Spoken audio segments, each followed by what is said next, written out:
नमस्कार दोस्तों। आज का हमारा क्वेश्चन है एस्पेक्ट्स ऑफ क्रिएटिविटी। ये एक सिंपल क्वेश्चन है जो 3 नंबर या 6 नंबर में पूछा जा सकता है। बेसिकली स्टार्ट करते हैं हम गिलफर्ड से। Guilford considered creativity as divergent thinking which involves of E. ये याद रखने का एक सिंपल फॉर्मूला है of E. O means originality, F means fluency, F means flexibility, E means elaboration. Guilford considered creativity as divergent thinking and which involves originality, fluency, flexibility and elaboration. He also stated that creativity is not same as divergent thinking. Means वो कहना चाह रहे हैं कि जो creativity है वो divergent thinking नहीं है। डाइवर्जेंट थिंकिंग मीन्स बहुत ज़्यादा डिफरेंट सोच लेना।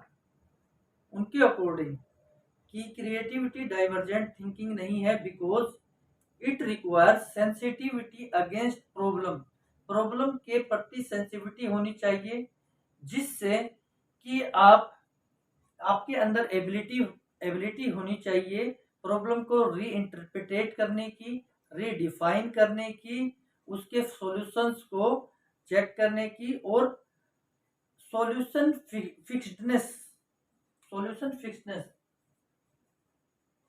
या फिर हम कहें आइडियाज फिक्स्डनेस, कि जो हमारे आइडियाज आते हैं उनकी एक फिक्स्ड पैटर्न से ना हो। इसको हम और सिंपल से आगे डिस्कस करेंगे। इसी के साथ टॉरेंस नाम के एक और साइकोलॉजिस्ट थे, उन्होंने 1966 में एक टेस्ट भी इजाद किया जिसका नाम था Torrance test of creativity thinking. उनके अकॉर्डिंग जो टेस्ट के अकॉर्डिंग उन्होंने डिसाइड किया कि क्रिएटिविटी में 6 बेसिक कंपोनेंट होने चाहिए। वो है originality, fluency, flexibility, elaboration, abstraction of thought, resistance to premature closure. वो भी यही कह रहे हैं कि ये डाइवर्जेंट थिंकिंग के जैसा नहीं है, इसमें ये 6 कंपोनेंट आपको होने चाहिए क्रिएटिविटी को डिफाइन करने के लिए।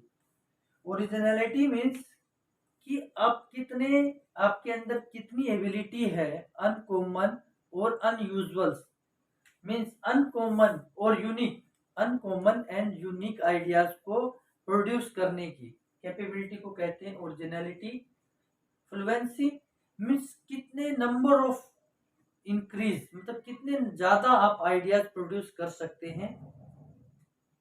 फ्लेक्सिबिलिटी मीन्स कितनी वैरायटी में आप आइडिया प्रोड्यूस कर सकते हैं।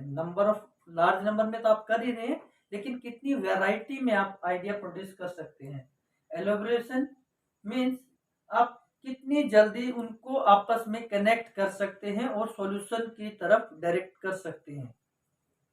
एब्स्ट्रैक्शन ऑफ थॉट मीन्स आप कैसे a large number of ideas से एब्स्ट्रैक्ट निकालते हैं, या हम कहें टाइटल निकालते हैं, या टाइटल देना किसी चीज को, और उसके अंदर जिस प्रकार हम कोई टाइटल देते हैं एक्सप्लेन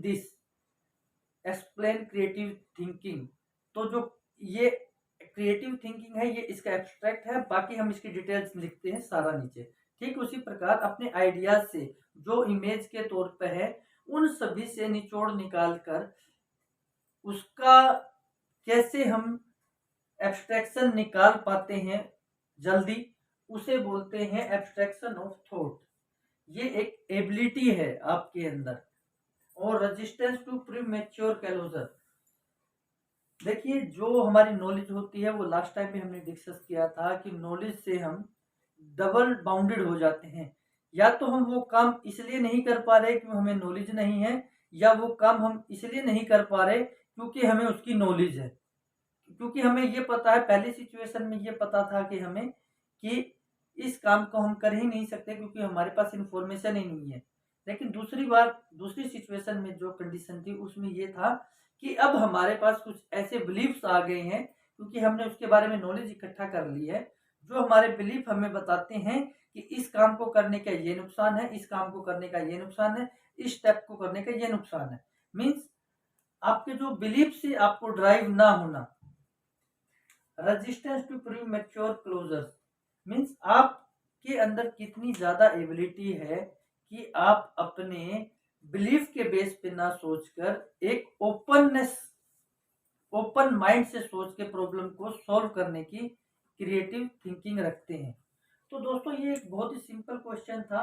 ये 3 नंबर या 6 नंबर में पूछा जाता है और बेसिक आपको ये 6 कंपोनेंट्स को ही लिखना होता है और इनके बारे में थोड़ा बहुत इलेबोरेशन देना होता है। और जो ऑफ ई है ये गिलफर्ड ने दिया था हमें ये।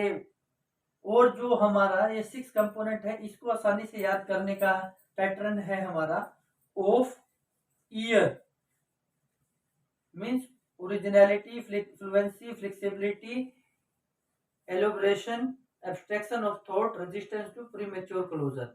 हम इसको इन छोटे से स्टेप से भी याद रख सकते हैं। तो ये एक आसान क्वेश्चन था और इसको हम आराम से 6 नंबर या 3 नंबर में इसको हम कर सकते हैं। तो दोस्तों कैसा लगा आज का आपको question? Please like, subscribe and share. Thank you दोस्तों।